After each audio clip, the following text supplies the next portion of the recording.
خامس مكان معانا والأخير فيلدباج، جبل الغابة السوداء. اتسمت الغابة السوداء رغم ان هي مش سوداء، هي كلها اشجار، الغابة خضراء، بس اتسمت الاسم ده الرومان القدماء سموها كده عشان الشجر بتاعها، خصوصا شجر الصنوبر والتنوب، كثيف جدا وطويل لدرجة ان اشعة الشمس ما بتدخلش بسهولة جوه الغابة، فمن بعيد بتبان كأنها كتلة سودة ضخمة وسط الجبال، عشان كده سموها الغابة السوداء. الجبل موجود في ولاية اسمها بادن فوتنباج.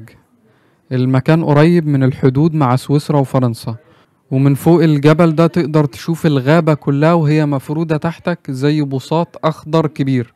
وجبل فيلدبرج ليه تاريخ طويل، من زمان كان مكان لرعاة الغنم والفلاحين، وبعد كده بقى محطة مهمة للرحالة والعلماء عشان يستكشفوا المكان.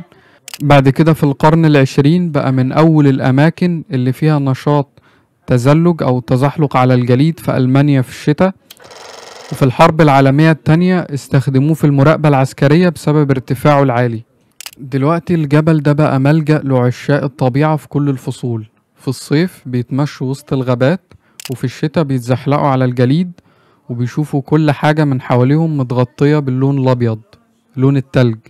الألمان بيقولوا مثل nach dem Sturm scheint wieder die Sonne، بعد العاصفة الشمس بتطلع تاني.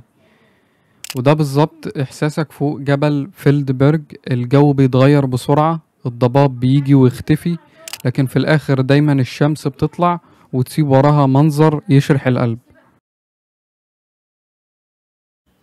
لو عجبك الفيديو ما تنساش تحط لايك واشتراك وتقولي رأيك في التعليقات.